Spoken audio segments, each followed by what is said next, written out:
ICJ's jurisdictional overreach and raises a fundamental question on the respect of the sovereignty and consent of states to international judicial processes. And international tribunals have jurisdiction only to the extent of the consent by a state. President Kenyatta said the decision would also reverse the gains made in the region and could aggravate the peace and security situation in the Horn of Africa. It will also reverse the social, political, and economic gains and potentially aggravate the peace and security situation in the fragile Horn of Africa region. He, however, said Kenya will pursue the matter through the institutions of Africa Union, such as the African Union Border Program. Nonetheless, Kenya remains committed to a diplomatic solution to the current impasse.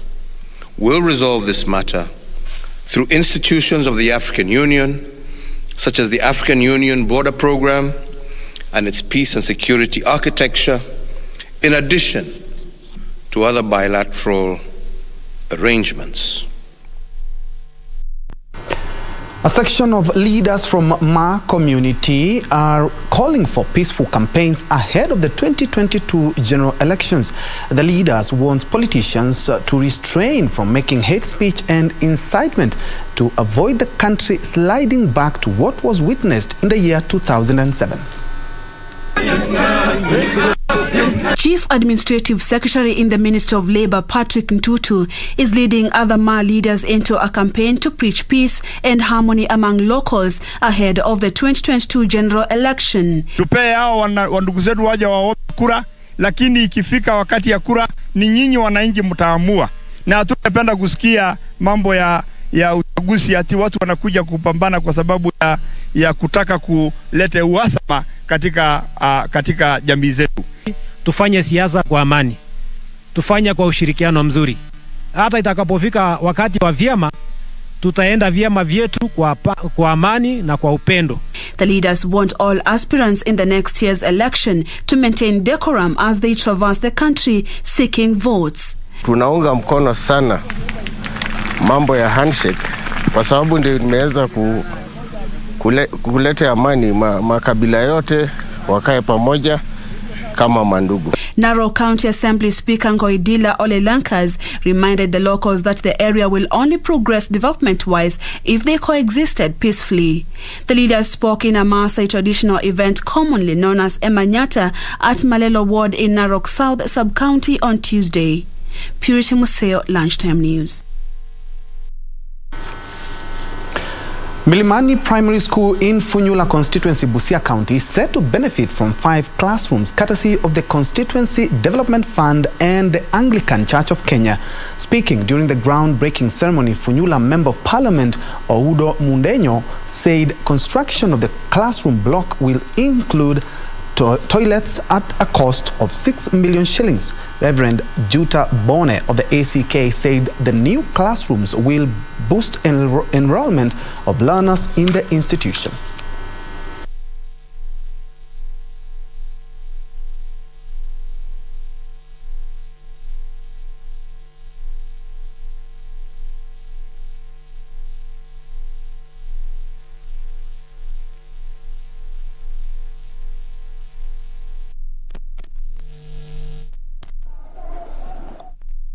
Moving on, the Public Service Commission has launched a program to train 400 mentors to help interns in the civil service acquire more than work experience during the 1-year internship. The mentors are expected to impact on other interns and other civil service values and life skills needed to be wholesome workers. But before that, let's head on now to Kakuma, where our reporter Nancy Okware is on standby to give us a feel of the back to school. Nancy, if you can hear me, kindly bring us up to speed on the latest. Well, a very good afternoon to you, Ben Troy Njue, back at the broadcasting house. Indeed, we are coming to you live from Lorengo Primary School in Tarach sub-location that is in Kakuma area of Turkana County. We are just getting a feel of how the situation is, given that yesterday the school started opening up, but we're just trying to look at how the situation is like on the ground in the rural areas. Remember that this is part of the ASAL locations, and we're just taking a look at how different things are from the towns and the urban centers where most of the schools have reported a huge number of students are going back to school for the second term. But right here in Kakuma, we will be speaking to the head teacher where the turnout has been reported to be low. And right now we are in a class which is grade 1, grade 2 and grade 3. As you can see, the students are just few. The numbers are few, and we're going to speak why or what could be the reason for the low turnout. So Mwalimu, thank you so much for joining us. You are live on KBC Channel 1. Let's talk about the turnout right now in this school. In school, low as compared to other times, and this is due to the challenges we are facing. Especially Lorengo is found in a rural setup and where the culture plays a great role.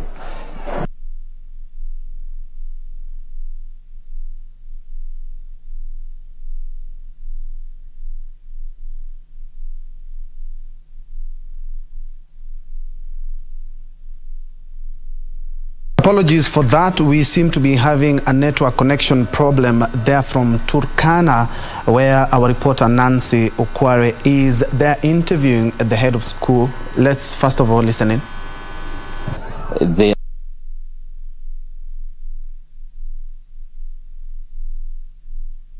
The challenge. We'll be heading back to Nancy Okware when we have a clear signal on the same,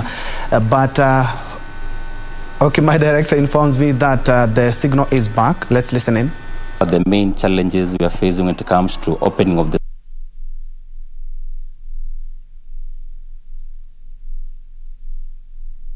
A little bit later, let's proceed with the news, where the Anglican Church of Kenya has called for the strengthening of judicial institutions to ensure timely and prompt delivery of justice. Archbishop Reverend Jackson Ole Sapit, who spoke during the Peace Symposium in Kisumu, faulted the institution for being the weak link in the country's pursuit of peace and tranquility as next year's general elections beckons. During a peace symposium that brought together stakeholders including the Anglican Church of Kenya, the National Cohesion and Integration Commission, among others, to chart a path to sustainable peace ahead of next year's election, the church challenged judicial institutions to step up capacity to deliver in their mandates. Archbishop Reverend Jackson Ole Sapit said failure by judicial institutions to address historical injustices only threatens peaceful coexistence in the country. Good governance also ensures that justice is served to all citizens irrespective of their class, race, gender, religion, or age in a timely manner. For justice delayed is justice denied. Sapit also called on the government to ensure equitable governance to eliminate the feeling of marginalization among certain communities. We want to see and challenge the national managers of natural resources to ensure that every part of this country is developed and a bigger cake is baked that can be shareable by all of us. Because when we share equally, we will not fight over it. He urged Kenyans to shun leaders who preach hatred and instead partake in initiatives that promote peaceful coexistence. We specifically picked that phrase, constructive engagement, deliberately. Constructive engagement is opposed to lecturing to someone or calling out or firefighting. Constructive engagement draw us to dialogue, to reason together, to commune around a table and understand issues, to listen to one another, to discover the depth of our humanity and how we are called to relate together. On his part, the National Cohesion and Integration Commission Chair, Reverend Samuel Kobia, urged the Independent Electoral and Boundaries Commission to be firm and transparent in its endeavors to create trust among stakeholders. It is because of the lack of trust of IEBC that the elections results were disputed, because they didn't trust that what was being declared was actually the truth.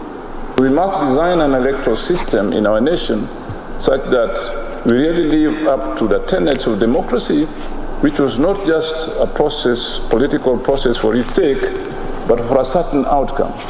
An outcome that convinces people that those they put in power are by the will of the people, demonstrated by the results of the election, properly run by competent bodies, where, as we celebrate the victory by the majority, those who lose, or the minority, accept the results as legitimate.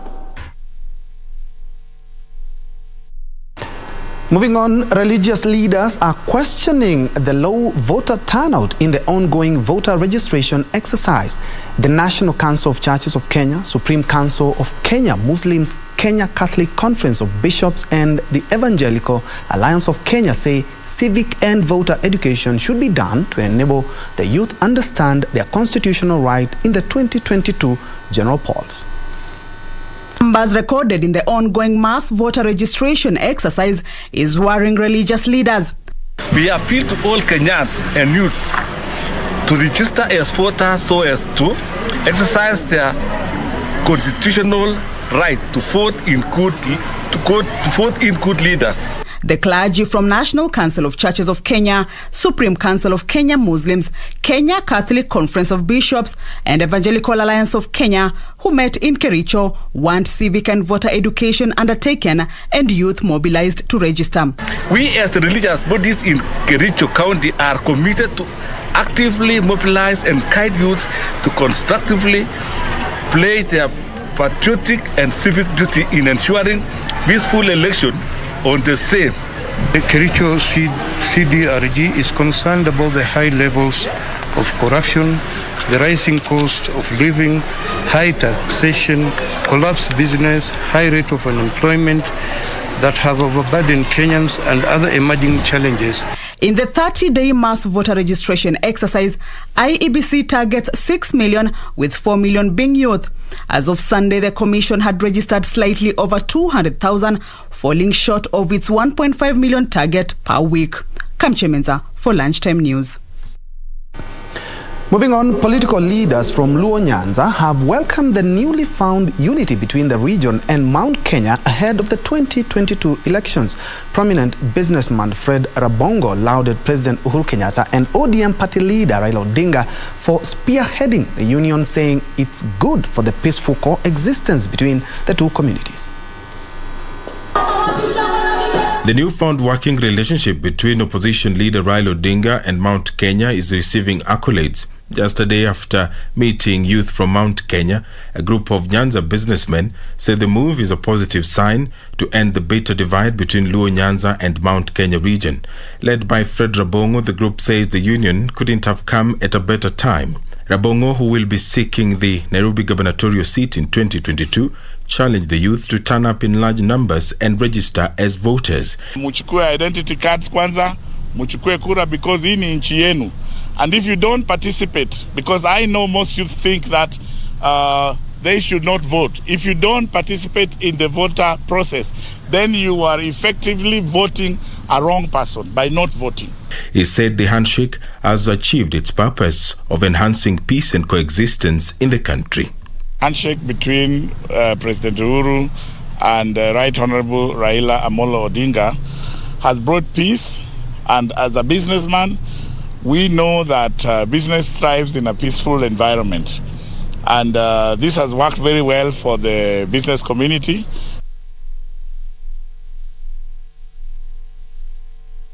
That a section of members of the Samburu community in Orondonyiro area of Isiolo and the minority Walda community of Moyale sub-county have decried shortcomings in the office of the community land registration, which they say are derailing the titling process.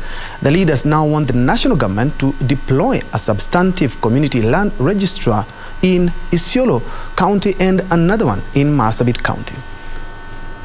I hope it will capture. The two sets of communities spearheading the land registration process from the Oldonyiro and Walda communities in Marsabit County have expressed their dissatisfaction of the office of the Community Land Registrar in Isiolo County.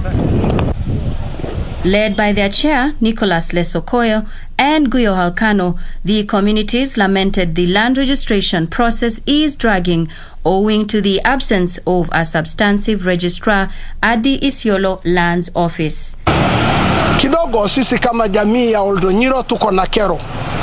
Tangu tuanze hii kasi hatujaona Community Land Registrar wa Isiolo ambaye anasimamia Isiolo pamoja na Marsabit. Na kilio yetu kubwa leo ni hiyo. Registrar hayuko. Registry hakuna. Tunaambiwa kama hakuna registry, hakuna mahali pa kuweka hizi cheti, hizi stakabadhi zote, basi tunaambiwa registrar hawezi kuwa huko. The two communities are seeking to register their community land in line with the Community Land Act of 2016 in order to enable them have control of the resources available in the ancestral lands. Wanasema devolution. It's about bringing resources, it's about bringing services closer to people. Kini tunaomba serikali ishukue hatua mara moja, tunataka hiyo ofisa aje hapa ndio hiyo process ianze. Currently, the land is held in trust by the respective county governments of Isiolo and Marsabit, which limits their influence on how the land is utilized. For Lunchtime News, I'm Nisi Imano Okoth. At about 18 minutes past the hour, we are taking our first break, but don't go away, we still have more news. But before we do that, let me appreciate Edwin Rono Salma. You're watching live from Salma Kaptumo in Nandi. Victor Otieno, you're also tuned in, and also Modi tuned in to KBC News at 1 from the CBD. And we also have superb Curtis Arsenal. You're watching from Thika. Let's have that break. We have more news.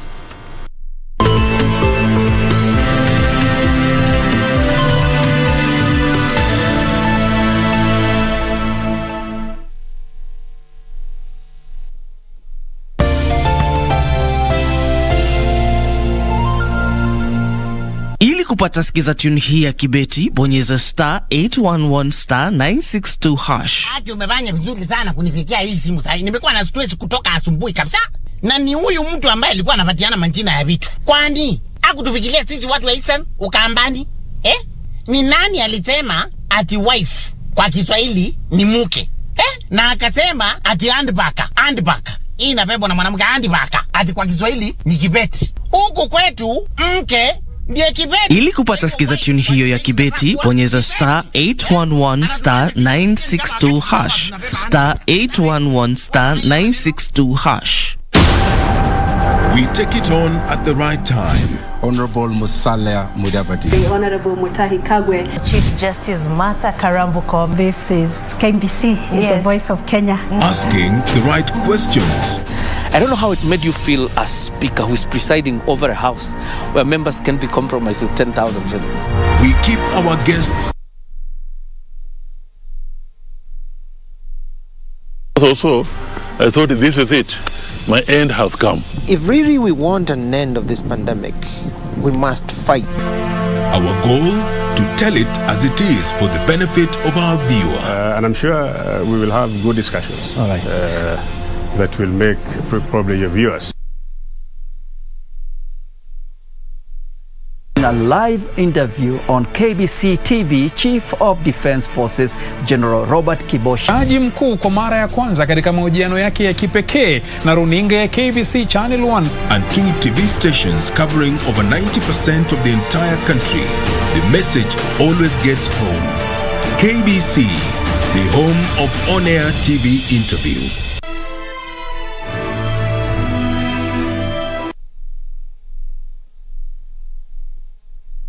Me! So I can do anything I want. I can have you. Already thinking about killing me.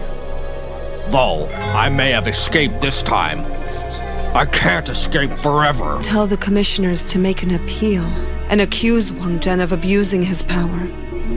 I just hope you can get married to Prince Cheng without any issues. But you've got to be careful. Stay in the Empress's palace. Let's be moving some babies around. They're all...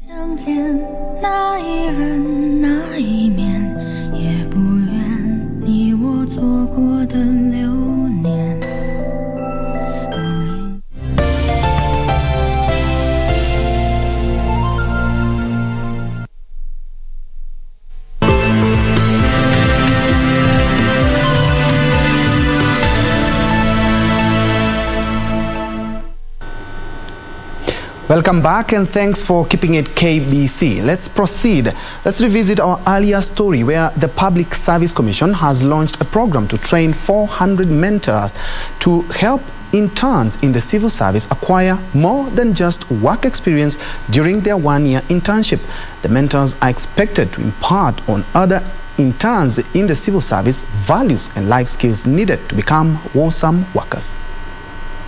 The Public Service Internship Program Commissioner, Dr. Mary Muyandi, says the mentorship training program is a call to those trained to go out of their way to ensure interns end up as well-rounded workers capable of taking up the role of steering the country in the future. The internship program has immense value, not only to the individual intern, but also to the country. At the individual level, it is an opportunity for the intern to gain work experience and enhance their employability chances. Dr. Muyandi observed that since the program started 3 years ago, it has seen 5,600 beneficiaries. 3,000 interns are in the current cohort and another 3,000, including those living with disabilities, are currently being recruited. I want you to be the model, that you are the teacher, they are the model walking, that they want to pick a lot from you. The dress, the manners, the everything that there is. The motivator, but above all, like Joanne put it, I want you to be their friend. She urged mentors and mentees to be open-minded to encourage a mutually beneficial environment at the workplace. The government cannot do it alone. We must have other players, particularly the world of money, to help give these young people a chance to prove their worth. We know that we cannot leave the responsibility of employment to the government entirely. This gap can only be bridged through strategic partnerships between the public and the private sector. And that is why we are happy to be sponsors for this program. She made the remarks at the launch of the mentorship program at the Kenya School of Government in Embu County. Let's now shift focus to matters politics, where Bungoma County Governor Wycliffe Wangamati has downplayed the strength of the One Kenya alliance, saying that the 2022 presidential race is between Deputy President William Ruto and former Prime Minister Raila Odinga. Wangamati argues that the call for unity, by a section of leadership from the region is a mere excuse and waste of time for the people of Bungoma County. Leaders from Bungoma County have alleged the 2022 presidential contest is a two-horse race. Governor Wycliffe Wangamati says that the One Kenya alliance should wake up and smell the coffee. Nimeona siasa ya Nairobi vile inaenda kati ya mafarasi wawili ya William Samoei Ruto na Raila Amolo Odinga. Siasa saizi imebadilika. Wangamati has accused area Senator Moses Wetangula of selling false hope to the Luo community. Kama kaunti ya Bungoma, hasa mimi kama gavana wa jimbo la Bungoma, niko mstari ya mbele. Tutatembea hapa tuhakikishe watu wetu wamepata nafasi ya kuwa kwa register ya IEBC.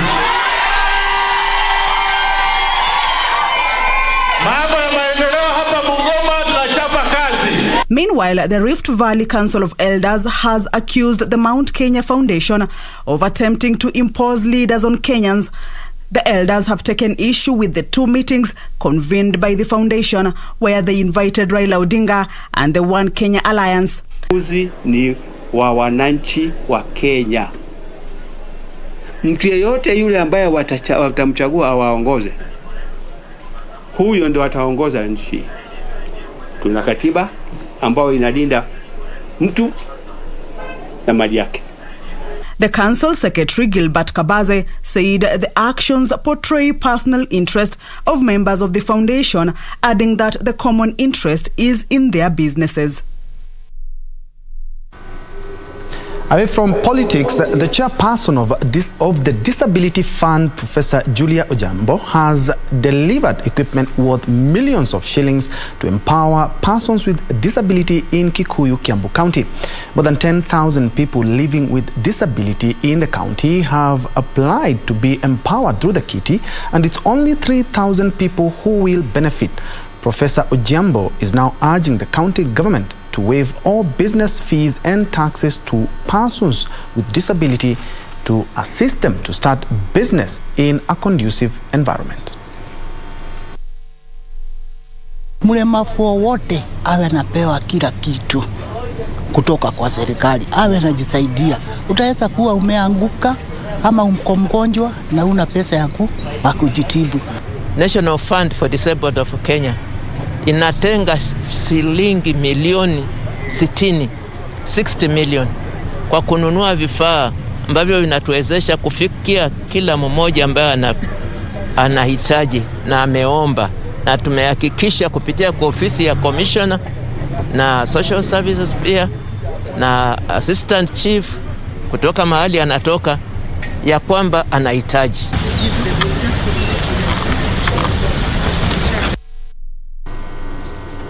Elsewhere, a widow in Nakuru County has come to the rescue of a baby left outside her gate.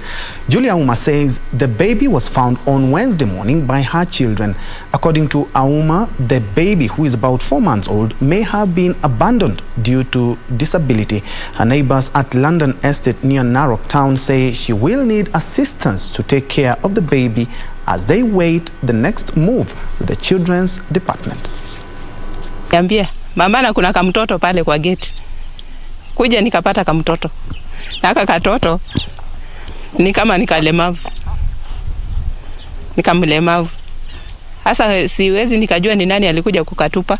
Watoto walikuja wakatuita, kasema mtoto amepatikana hapo kwa gate. Kukuja tukapata mtoto. Mtoto ni mlemavu. Na mwenye alimpata hana uwezo wa kulea mtoto. Ni vibarua tu ya kuosha manguo kwenda shamba. Hivyo tu. Na kuna watoto wenye nasomesha. Sasa hii ni ngumu. Mtu asitupe mtoto wake. Mtoto ambaye kana ulemavu ni baraka kutoka kwa Mungu. Kwa sababu kesho yake ujui mtoto atakuja kuwa nini. Anaweza kuwa president akakusaidia. Kuwa mlemavu si kusema huyo mtoto hawezi kuja baadaye kuwa baraka kwake ama msaada kwake. Juu tunaona watu wengi walemavu wameshinda watu wako na mikono na miguu, wanafanya mambo makubwa.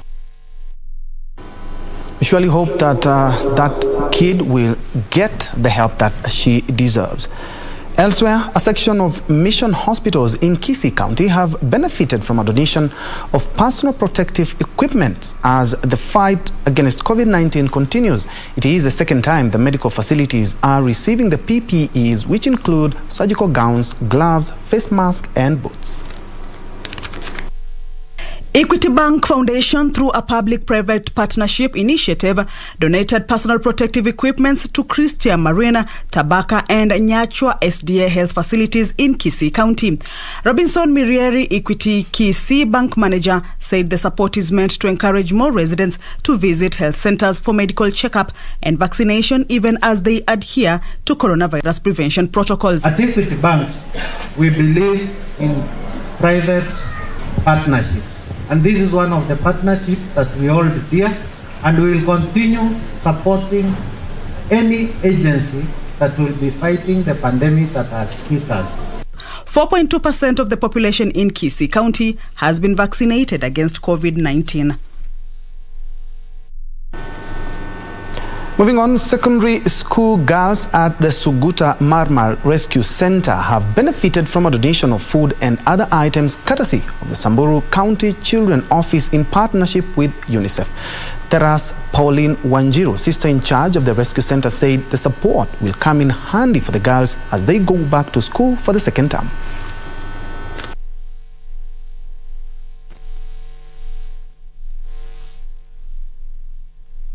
Services in the Samburu County, Jane Kabiru, called on well-wishers and other organizations to support vulnerable children whose parents have been affected by drought.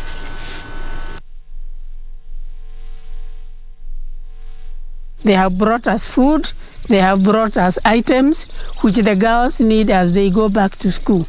We are able to send our girls to school well equipped now to begin the new term. We wish that we could have many more looking into the area of rescue centers where we have our children, because now we are on the drought issue and Samburu has been identified as an area where there is drought. Our people, our children are being affected by drought, and it is our responsibility, those who are able, to assist each other and to mind about each other so that we don't lose any of us. And matatu operators plying the Kitengela-Namanga route are decrying slow business occasioned by an ongoing wrangle between 4 SACCOs operating on the road. They are concerned that if the row is not resolved, they will lose their livelihood and commuters in Kajiado County and beyond will suffer. Wrangles among Matatu SACCOs operating the Kitengela-Namanga route have adversely affected business in the Matatu sector and other small-scale businesses operating within the bus terminus in Kajiado County. Unapata kuna watu wanagonga abiria ndio waingie kwa gari lao na wengine bado wanasukumwa. The 4 SACCOs which operate on the road have in the recent past been engaging in an ending business war, with all defying the set rules of picking and dropping off passengers. This has led to passengers scrambling for matatus, resulting in unhealthy competition. At the same time, vendors aching a living from food vending says business is no longer sustainable since the matatus operate outside the bus terminus. Watu wa matatu ndio tunategemea, kusema ukweli. Kama mimi nauza chakula, nashinda nikirudisha chakula kila siku kwa sababu watu wa matatu hawafanyi kazi. Recently, the matter got out of hand, leading to grounding of all matatus, with SACCOs engaging in counter accusations.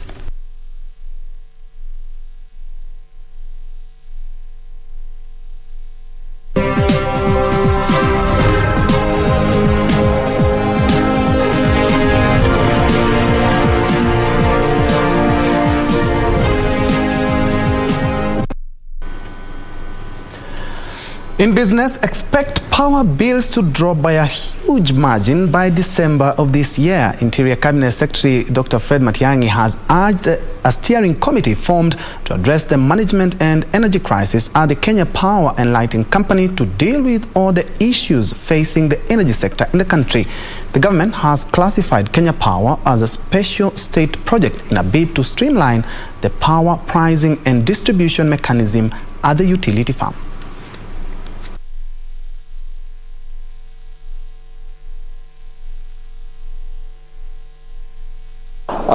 All stakeholders are on board, and the ministry will take the lead in making sure that this implementation is done timeously and the effect of it are felt by the Republic of Kenya citizens. In the coming days, you will see significant changes in the sector, significant changes in the cost of fuel. You know, we are targeting significant changes in the cost of power and streamlining and bringing about greater efficiency in the manner in which these organizations work. It becomes necessary to do this so that, as we say, we address our strategic objectives in developing our country and ensuring that we address the challenges such as the cost of living, cost of doing business around and stuff like that. Certainly some good news for Kenyans. Elsewhere, Agriculture Cabinet Secretary Peter Munya has said that the government will continue conducting complete forensic audit in all KTDA-owned factories. The comprehensive investigation will be used to determine why tea prices were dropping in the previous years despite international prices remaining constant. The tea subsector in Kenya supports over 6 million Kenyans directly and indirectly. According to the recently released Economic Survey of Kenya, tea contributed more than 122 billion to the Kenyan economy in the year 2020, making it one of the largest contributors to the country's economy. Speaking while visiting tea factories in Kiambu County, Munya has said the reform agenda in the tea subsector was in top gears and farmers are receiving better payments. Munya has urged KTDA to cut down management costs in order to ensure more money reaches farmers in the tea production business. Sheria inafuatwa, mkulima anyanyaswi. Sheria inafuatwa na KTDA, sheria inafuatwa na stakeholder wengine, ihakikishe sheria imetekelezwa vema. In July this year, the government set the minimum reserve price at the Mombasa tea auction, which has improved the average tea prices for the smallholder by about 40%. Lengo ya mabadiliko hii ni kuongeza pesa wapi? Kwa mfuko ya mkulima. Ndio mkulima pia aweze kujisolesha kwa mahitaji yake. Ndiye aendelee kulima. This has resulted in an increase in revenue to the tea smallholder grower by 172 million Kenyan shillings within a period of 1 month, according to the Ministry of Agriculture. Tumekuwa na reforms ambazo tumekuwa tukifuatilia akiwa na lengo ya kumaliza umaskini wa wakulima na kufuatilia ile directive iliyopeanwa na rais wetu. Kienda mbele tumeongeza bei through the reserve price. Na tuna matarajio pesa sasa imeenda juu. Rate sasa iko beyond $3. Na tunatarajia next year tutakuwa na pesa ambazo zitafurahisha wakulima. KTDA Chairman David Ichoho has said the tea agency has embarked on bringing down production costs in all its factories in a bid to help farmers get more money regulations. Reporting for Lunchtime News, my name is Hibak Said. Players in the energy sector have come up with various approaches to help women in rural areas with cost-effective ways to fuel their homes and farms. Kenya has taken this initiative by working with small-scale farmers in Nyanza region in a bid to reduce their carbon footprint and endorse sustainable energy. Women in Nyanza region have begun embracing affordable and clean energy. Jane Jan Onyango is among the few women who have taken it upon themselves to embrace technology and use clean energy. At her small farm located in the outskirts of Awendo town, Jane, together with her 6 farm hands, produces biogas energy for their domestic use. So far, the home biogas is working. We don't have complaint. The whole unit comes, including the cooking unit. She runs most of her home equipment on solar energy and an installed biogas digester, which helps her cut the cost of energy used at the homestead. On average, they spend 3,000 Kenyan shillings on her makeshift cooking gas monthly, with the cost significantly reducing as time progresses. At the farm, nothing goes to waste. All the animals and plant wastes are fed into the biogas digester, where they produce fuel and liquid fertilizer and can serve them for 7 cooking hours. If we have the excess fertilizer, we can sell it out. Either we sell it to our own environment within the circle of my influence. I have farmers here who are also doing the same thing that I'm doing. We have fish ponds, we can put them in there. And the rest we sell to the public. Reporting for Lunchtime News, my name is Hibak Said. Further afield, Apple's shares dropped following reports it could slash its iPhone 13 production targets due to the ongoing global computer chip shortage. The electronic giant had expected to make 90 million iPhones in the last quarter of 2021. Here are the details of these and other stories from other parts of the world. Semiconductor manufacturers have been down 1% as sources are struggling to deliver enough chips to Apple in time. Millions of products across multiple industries today relying on computer chips to run, and semiconductor makers' plants are currently working flat out to meet demand. Smartphone makers like Apple, some of the biggest chip purchasers in the world, have been severely impacted, but also other sectors like the car industry and the makers of video game consoles. Meanwhile, the UK's largest commercial port says supply chain crisis has caused a logjam of shipping containers.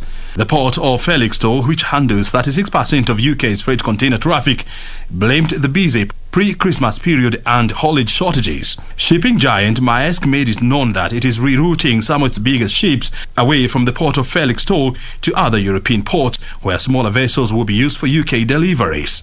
This was after some of its largest 20,000 container ships were waiting outside the port for between 4 to 7 days to other European ports where smaller vessels will be used for UK deliveries. Finally, the maker of China's best-selling brand of soy sauce is raising prices in the latest sign of inflationary pressures in this world's second-largest economy. Foshan Haitian Flavoring and Food Company will increase the prices of its range of products by as much as 7% later this month. The Shanghai-listed company pointed to higher cost of materials, transport and energy for the decision. The commodity prices have been surging as the world emerges from the pandemic. Price increases will apply to soy sauce, oyster sauce and other sauce products from the 25th of October this year. Closer home, Zimbabwe's biggest business group has warned that local currency could collapse.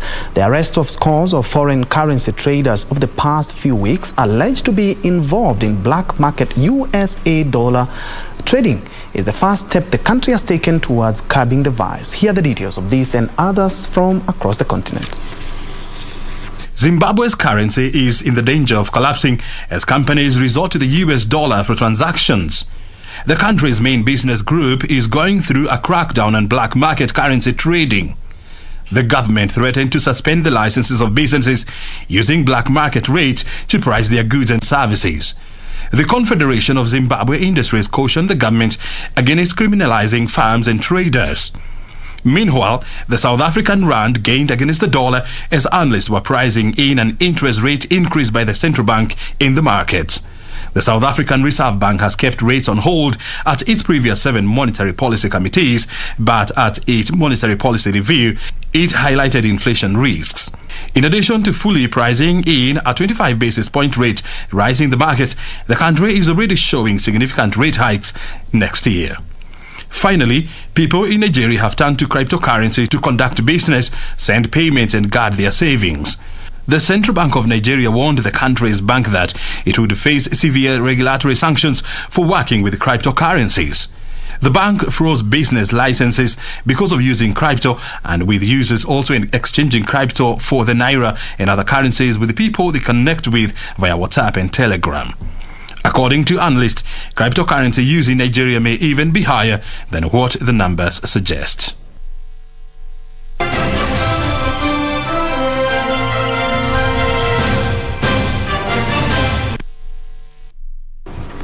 Time to play now, and Kenya amateur boxing team Hit Squad has stepped up preparations for the AIBA World Boxing Championship that will be held in Serbia.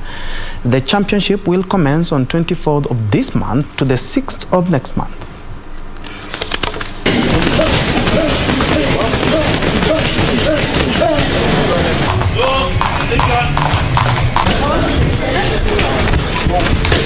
Angalia kwamba sahi AIBA imetoa zawadi ya tatu ya gold, silver na bronze, na ni pesa ambazo ni pesa mingi, na hilo ni jambo ambalo limepatia vijana wetu motisha juu sana, kwamba mtu akienda anaweza badilisha maisha yake. Matayarisho kikweli tumejiandaa vizuri mpaka sasa hivi, na pia hadi kutakapofikia mahali tunaelekea huko, na imani itakuwa tuko vizuri kwa sababu tumeshajiandaa vilivyo na kuweza kujirekebisha kati ya yale makosa ambayo yalikuwepo hapo awali.